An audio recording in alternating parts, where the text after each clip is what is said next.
नमस्कार, मी मुस्कान. आपण पाहत आहात माय मराठी टीव्ही. रोजच्या ताज्या बातम्या पाहण्यासाठी आजच सबस्क्राईब करा माय मराठी टीव्ही. पाहूयात आताची महत्त्वाची बातमी. हॉलिस्टिक हिलिंग सेंटर शिंदेमाळा कराड या रुग्णालयाविरुद्ध सुरू असलेले भीमशक्ती सामाजिक संघटनेचे आंदोलन थांबले का?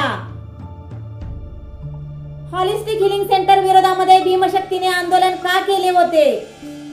एक दशकाहून अधिक काळ सुरू असलेले हॉलिस्टिक हिलिंग सेंटर सध्या सुरू आहे की बंद?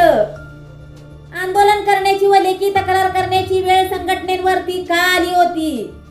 पुढे काय काय घडामोडी घडल्या या सर्व गोष्टींचा उलगडा पहा माय मराठी टीव्ही द्वारे.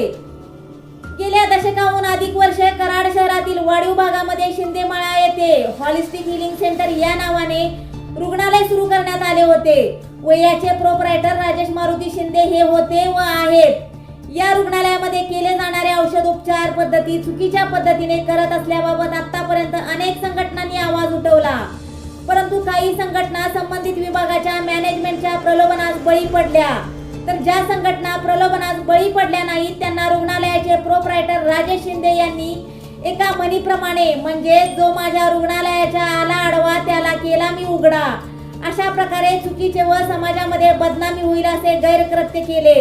अखेर एक ना एक दिन सच सामने आता आहे, अशा म्हणीप्रमाणे या राजेश शिंदे यांचे सर्व पितळ उघडे पडले. त्यातील एक म्हणजे राजेश शिंदे यांच्या विरोधामध्ये कराड शहर पोलिसांमध्ये गुन्हा दाखल झाला. सध्या पोलीस त्याचा तपास करत आहेत. आणि दुसरे म्हणजे भीमशक्ती सामाजिक संघटनेने रुग्णालयासंबंधित सर्व विभागाकडे लेखी तक्रारी करून रुग्णालयामध्ये केल्या जाणाऱ्या औषध उपचाराची तपासणी करण्याचे व जर काही यामध्ये चुकीचे व रुग्णांना घातक असे ठरणारे उपचार सुरू असतील तर या रुग्णालयाचा म्हणजेच हॉलिस्टिक हिलिंग सेंटर याचा परवाना कायमस्वरूपी रद्द करण्यात यावा, अशा आशयाच्या तक्रारी केल्या. नुसत्या तक्रारीच केल्या नाहीत तर या हॉलिस्टिक हिलिंग सेंटर विरोधात लक्षवेधी आंदोलन, बेमुदत धरणे आंदोलन देखील केले आणि खऱ्या अर्थाने भीमशक्ती सामाजिक संघटनेच्या आंदोलनाला यश आले असे म्हणावे लागेल. कारण जिल्हा शल्य चिकित्सक यांनी हॉलिस्टिक हिलिंग सेंटर शिंदेमाळा कराड यांचे बॉम्बे नर्सिंग होम ऍक्ट प्रमाणे दिले गेलेले प्रमाणपत्र रद्द करत प्रमाणपत्र जमा करण्याचे आदेश देत संबंधित रुग्णालय बंद करावे असे नमूद केले. त्यानुसार सध्या रुग्णालय बंद आहे. प्रशासनाद्वारे भीमशक्ती सामाजिक संघटनेचे जिल्हाध्यक्ष आनंदराव लादे यांना तसे पत्र देखील देण्यात आले आहे. त्यामुळे भीमशक्ती सामाजिक संघटनेचे जिल्हाध्यक्ष आनंदराव लादे यांनी सुरू केलेले धरणे आंदोलन तात्पुरते स्थगित केले.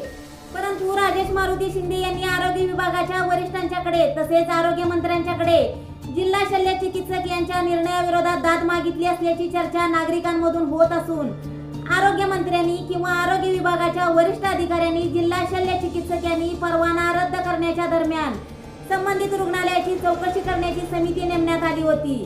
त्या समितीचा अहवाल गांभीर्यपूर्वक पाहावा व त्याचे अवलोकन करावे. कारण गेल्या दशकाहून अधिक काळ कशा पद्धतीने या हॉलिस्टिक हिलिंग सेंटर मध्ये रुग्णांवर उपचार पद्धती सुरू होती, त्याचे परिणाम धोके काय निर्माण होऊ शकतात हे सर्व यामध्ये नमूद केलेले आहे.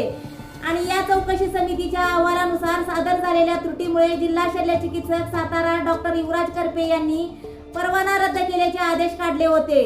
परंतु काही वेळेस प्रलोभनास बळी पडून, राजकीय दबावाला बळी पडून दिलेल्या निर्णयाविरोधात जाऊन त्या निर्णयाला स्थगिती देणे, पुनर्तपासणी करणे अशा अनेक प्रकारच्या पळवाटा काढल्या जातात. हॉलिस्टिक हिलिंग सेंटर शिंदेमाळा कराड याबाबत देखील अशा काही गोष्टी घडल्या तर भीमशक्ती सामाजिक संघटना पाठपुरावा करून पुन्हा या हॉलिस्टिक हिलिंग सेंटर बद्दल कराडमध्येच नव्हे, सातारा जिल्ह्यातच नव्हे तर संपूर्ण महाराष्ट्रामध्ये एक मोठे आंदोलन निर्माण करून सत्य जनतेसमोर आणल्याशिवाय राहणार नाही, अशी ग्वाही भीमशक्ती सामाजिक संघटनेचे सातारा जिल्हाध्यक्ष आनंदराव लादे यांनी माय मराठी टीव्हीशी बोलताना दिली.